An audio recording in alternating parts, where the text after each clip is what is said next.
Hi welcome to Kannan yoga சமையல். இன்றைக்கி ஒரு சூப்பரான ரெசிபியோடு தான் வந்திருக்கேன். ரெசிபின்னு சொல்ல முடியாது, ஒரு ஹெல்தியான ட்ரிங்க்கு தான். அதாவது ஆஷ்கார்ட் ட்ரிங்க்ஸ் தான் நம்ம பார்க்க போகிறோம். ஆஷ்கார்ட்னால் வெள்ளை பூசணிக்காய், அதுதான் இன்றைக்கி ஜூஸ் போட போகிறோம். நிறைய பேர் இது கேள்விப்பட்டிருப்பீங்க. சில பேர் இதை மோர் குழம்பு இதெல்லாம் செஞ்சு சாப்பிடுவாங்க. இன்றைக்கி இதை ஜூஸ் தான் பண்ண போகிறோம். அண்ட் இதோட தோல் ரொம்ப ரஃப்பாக இருக்கும். பீலரை வச்சு ட்ரை பண்ணி பார்த்தேன், ஆனால் அது பீல் பண்ண முடில. அதனால நான் கத்தி வச்சே அரிஞ்சிட்டேன். கத்தி வச்சு அந்த தோலை நம்ம சீவிக்கலாம். அண்ட் இது நிறைய மெடிசினல் வேல்யூலாம் இருக்குது இந்த ஆஷ்கார்டில். அண்ட் இது டைஜஷன் ப்ராப்ளம்க்கு ரொம்ப ஹெல்ப்ஃபுல்லாக இருக்கும். அண்ட் மெயின் வெயிட் லாஸ்க்கு ரொம்ப ஹெல்ப்ஃபுல்லாக இருக்கும். அது மட்டும் இல்லாமல் ஹீட் ப்ராப்ளம்லாம் இருந்துச்சுன்னா நீங்கள் இதை குடிச்சிங்கன்னா அதெல்லாம் கூட நமக்கு க்யூர் பண்ணி கொடுத்துரும்.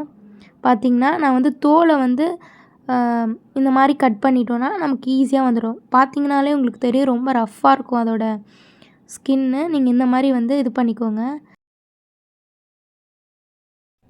நான் பண்ணுற மாதிரி இந்த மாதிரி க்யூபாக அரிஞ்சு வச்சுக்கோங்க. ஸோ இந்த மாதிரி தோல் எல்லாத்தையும் எடுத்துருங்க. பார்த்திங்களா, இந்த மாதிரி எடுங்க.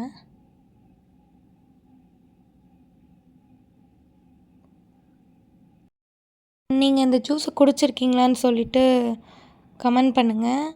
அப்படி நீங்கள் இதான் ஃபர்ஸ்ட் டைம் குடிக்கிறீங்கன்னா இந்த ரெசிபியை ட்ரை பண்ணி பார்த்துட்டு எப்படி இருந்துச்சுன்னு சொல்லிட்டு சொல்லுங்கள். பாருங்கள், இந்த மாதிரி க்யூபாக கட் பண்ணியாச்சு. மிக்சியில் போட்டு நம்ம கிரைண்ட் பண்ணிக்கலாம். நீங்கள் அடிஷ்னலாக வாட்டர் ஆட் பண்ணனாலும் ஆட் பண்ணிக்கலாம். ஏன்னா அதுலேயே நிறைய வாட்டர் வெளியே வரும். ஸோ இந்த மாதிரி அதில் போட்டு நம்ம கிரைண்ட் பண்ணணும். இது கூட ஒரு ஃப்ளேவருக்காக நான் சீரகம் ஆட் பண்ணியிருக்கேன். அண்ட் ஃப்ளேவர் நல்லாயிருக்கும். அண்ட் நான் கொஞ்சமாக ஆட் பண்ணியிருக்கேன். கொஞ்சமாக சீரகம், அப்புறம் ஒரு 2 மிளகு. அண்ட் இது மட்டுமே போட்டாலே போதும். நீங்கள் சால்ட் இதெல்லாம் லைட்டாக ஒரு பிஞ்ச் சால்ட் ஆட் பண்ணிக்கோங்க. வேணும்னு ஆட் பண்ணிக்கோங்க. அண்ட் இது பார்த்தா உங்களுக்கு கொஞ்சமாக இருக்கும். அண்ட் இதை ஃபில்டர் பண்ணிவிட்டு நம்ம சூப்பராக குடிச்சிடலாம். அண்ட் டேஸ்ட்டும் ஓகேவாக தான் இருக்கும். நீங்கள் கண்டிப்பாக இந்த ட்ரிங்க்கை ட்ரை பண்ணிவிட்டு கமெண்ட் பாக்ஸில் கமெண்ட் பண்ணுங்கள். நெக்ஸ்ட் வீடியோவில் பார்க்கலாம். பை.